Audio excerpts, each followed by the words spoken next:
Hi hello ಎಲ್ಲರಿಗೂ ನಮಸ್ಕಾರ. Welcome back to Shushi's kitchen. ಇವತ್ತು ನನ್ನ ಕಿಚನಲ್ಲಿ ಪೂರಿ ಜೊತೆಗೆ ಒಂದು ಆಲೂ ಕುರ್ಮಾ ತೋರಿಸ್ತಾ ಇದ್ದೀನಿ. ತುಂಬ ಸಖತ್ತಾಗಿರುತ್ತೆ ಇದು ಪೂರಿ ಜೊತೆಗೆ ಮತ್ತು ಚಪಾತಿ ಜೊತೆಗೆ. ಫಸ್ಟ್ ನಾನು ಒಂದು ಕುಕ್ಕರ್ ಇಟ್ಕೊಂಡು ನೋಡಿ ಒಂದು 3-4 ಸ್ಪೂನು ಕಡಲೆಬೇಳೆನ ಬೆಳಗ್ಗೆ ಎದ್ದ ತಕ್ಷಣ ನೆನೆಸಿಟ್ಕೊಂಡಿದ್ದೀನಿ. ನೈಟ್ ಕೂಡ ನೆನೆಸಿಟ್ಕೋಬೋದು. ನಾನು ಕಮ್ಮಿ ಕ್ವಾಂಟಿಟಿ ಮಾಡ್ತಾಯಿದ್ದೀನಿ. ಎರಡೇ ಆಲೂಗೆಡ್ಡೆನ ಈ ಥರ ಕಟ್ ಮಾಡಿಬಿಟ್ಟು ಕುಕ್ಕರ್ ಲಾಕ್ ಮಾಡಿಬಿಟ್ಟು 2 ವಿಷಲು ಇಲ್ಲ 3 ವಿಷಲು.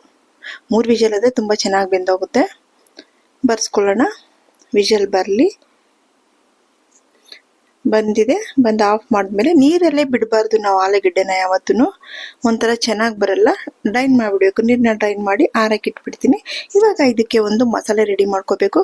ಒಂದು 3 ಸ್ಪೂನ್ ಕೋಕೋನಟ್ ತೊಗೊಂಡಿದ್ದೀನಿ ತುರಿದಿರೋದು, ಮತ್ತು 2 ಪೀಸು ಚಕ್ಕೆ, 2 ಪೀಸ್ ಲವಂಗ, ಮತ್ತು ಸ್ವಲ್ಪ ಕಡಲೆ, 1 ಸ್ಪೂನ್ ಕಡಲೆ, ಸ್ವಲ್ಪ ಶುಂಠಿ, ಮತ್ತು ಹಸಿ ಈರುಳ್ಳಿ 1 ಸ್ಪೂನು ಧನಿಯಾ ಪೌಡರು, ಇನ್ನು ಸ್ವಲ್ಪ ಸೇರಿಸ್ಕೊಂಡಿದ್ದೀನಿ 1/4 ಸ್ಪೂನಷ್ಟು, ಮತ್ತು ಸ್ವಲ್ಪ ರೆಡ್ ಚಿಲ್ಲಿ ಪೌಡರು ಖಾರಕ್ಕೆ ಮತ್ತು ಕಲರ್ಗೆ. ಚಿಕ್ಕ ಸ್ಪೂನಲ್ಲಿ ಹಾಫ್ ಸ್ಪೂನ್ ಸೇರಿಸ್ಕೊಂಡಿದ್ದೀನಿ. ಖಾರ ಕಮ್ಮಿ ಇರಲಿ ಇದಕ್ಕೆ. 1 ಟೊಮೆಟೊ ಮತ್ತು ಸ್ವಲ್ಪ ಕೊತ್ತಂಬರಿ ಸೊಪ್ಪು, ಸ್ವಲ್ಪ ಪುದೀನ ಇಷ್ಟನ್ನ ಸೇರಿಸ್ಕೊಂಡು ಗ್ರೈಂಡ್ ಮಾಡ್ಕೊಳ್ಳೋಣ. ನೈಸಾಗಿ ಪೇಸ್ಟ್ ಮಾಡ್ಕೊಂಡು ಬರೋಣ. ಇವಾಗ ನೋಡಿ ಆಲೂಗೆಡ್ಡೆನೆಲ್ಲ ಬಿಡಿಸಿಟ್ಕೊತೀನಿ. ಇದನ್ನು ಕಟ್ ಮಾಡಬಾರ್ದು ನಾವು, ಅದಕ್ಕೆ ಹಾಕುವಾಗ ತೋರಿಸ್ತೀನಿ ನಿಮಗೆ. ನೋಡಿ ಇವಾಗ ಅದೇ ಕುಕ್ಕರ್ನ ಇಟ್ಕೊಂಡು ಸ್ವಲ್ಪ ಆಯಿಲ್ ಸೇರಿಸ್ಕೊಳ್ಳೋಣ. ಇದಕ್ಕೆ ಸಾಸಿವೆ ಇಲ್ಲ ಏನೂ ಹಾಕಬಾರ್ದು.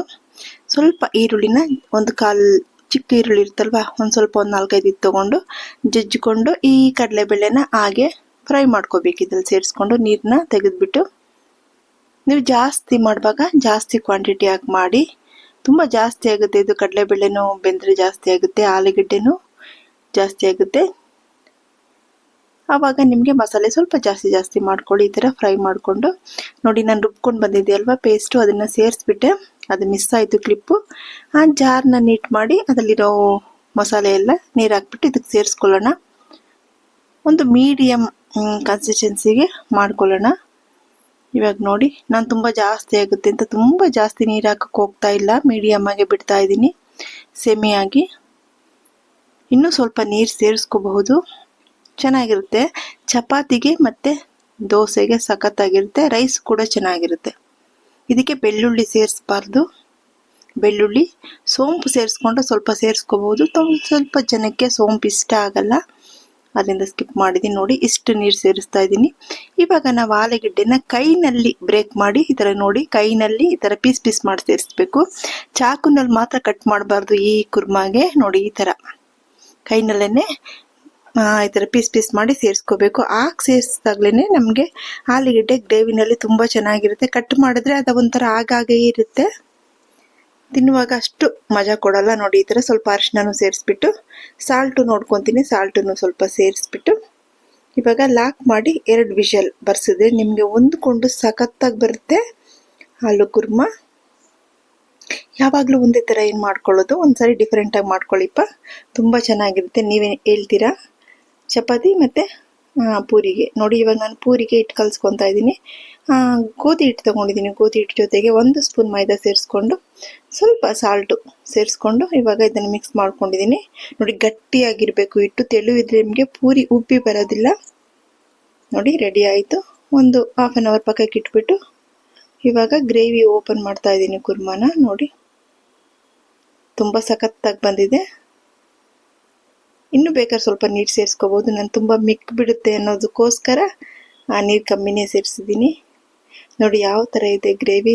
ಆದರೆ ನೀವು ಪೂರಿ ಜೊತೆಗೆ ತಿಂತಾ ಇದ್ರೆ ನೀವೇ ಹೇಳ್ತೀರಾ, ತುಂಬ ಸಖತ್ತಾಗಿರುತ್ತೆ. ಆಲೂಗೆಡ್ಡೆ ಅಂತೂ ಹಂಗೆ ಸಾಫ್ಟಾಗಿ ನೀವು ಪೂರಿನ ತಿನ್ನೋಷ್ಟರಲ್ಲೇ ಕರ್ಗೋಗ್ಬಿಡುತ್ತೆ, ಆ ಥರ ಇರುತ್ತೆ ಅದು. ನೋಡಿ ಬೌಲಲ್ಲಿ ತೆಗೆದು ತೋರಿಸ್ತಾ ಇದ್ದೀನಿ ನಿಮಗೆ ಯಾವ ಥರ ಬಂದಿದೆ ಅಂತ. ನೆಕ್ಸ್ಟು ಪೂರಿ ಮಾಡ್ಕೊಳ್ಳೋಣ.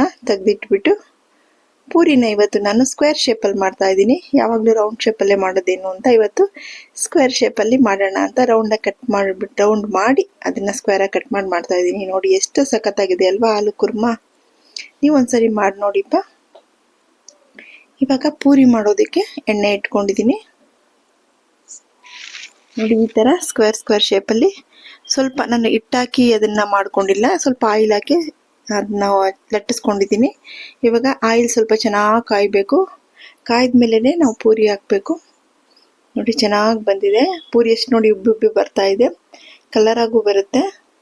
ಹೋಟೆಲ್ಗಳೆಲ್ಲ ಸ್ವಲ್ಪ ಶುಗರ್ ಯೂಸ್ ಮಾಡ್ತಾರೆ ಕಲರ್ ಬರಲಿ ಅಂತ. ನಮಗೆ ನ್ಯಾಚುರಲ್ ಆಗಿ ಬರ್ತಾ ಇದೆ. ಸ್ವಲ್ಪ ಒಂದು 10 ಸೆಕೆಂಡ್ಸ್ ಎಕ್ಸ್ಟ್ರಾ ಬಿಟ್ಟರೆ ಕಲರ್ ಬರುತ್ತಲ್ವಾ. ನೋಡಿ ನಾನು ಒಂದೊಂದಾಗೇನೆ ಪೂರಿನ ಮಾಡ್ಕೊತೀನಿ. ಪೂರಿ ಮಾಡಿಕೊಂಡು ನಿಮಗೆ ಗ್ರೇವಿ ಜೊತೆಯಲ್ಲಿ ಇಟ್ಟು ತೋರಿಸ್ತೀನಿ. ನೀವು ಒಂದ್ಸರಿ ಮಾಡಿ ನೋಡಿ ನನಗೆ ಹೇಗೆ ಬಂತು ಅಂತ ತಿಳಿಸಿಪ್ಪ. ನೋಡಿ ಎಷ್ಟು ಕಲರ್ಫುಲ್ಲಾಗಿ ಬರ್ತಾ ಇದೆ.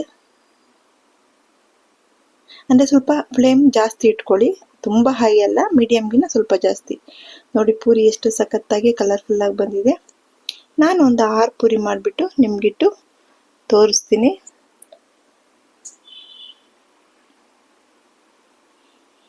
ನೋಡಿ ಎಲ್ಲ ಪೂರಿಗಳು ಉಪ್ಪಿ ಬರ್ತಾ ಇದೆ. ನೋಡಿ ಪೂರಿ ಜೊತೆಯಲ್ಲಿ ಕುರ್ಮ ಎಷ್ಟು ಸಖತ್ತಾಗಿ ರೆಡಿಯಾಗಿದೆ ಅಲ್ವಾ. ನೀವು ಮಾಡಿ ನೋಡಿಪ್ಪ, ಮಾಡಿ ನೋಡಿ ಹೇಗಿದೆ ಅಂತ ನನಗೆ ಕಮೆಂಟ್ ಸೆಕ್ಷನಲ್ಲಿ ಕಮೆಂಟ್ ಮಾಡಿ. ನಿಮಗೆ ಈ ಕುರ್ಮ ಇಷ್ಟ ಆಯಿತು ಅಂದರೆ ನನಗೂ ಕಮೆಂಟ್ ಮಾಡಿ ತಿಳಿಸಿ ಆಯಿತಾ. ನೆಕ್ಸ್ಟ್ ವಿಡಿಯೋದಲ್ಲಿ ಮೀಟ್ ಮಾಡೋಣ. Thank you.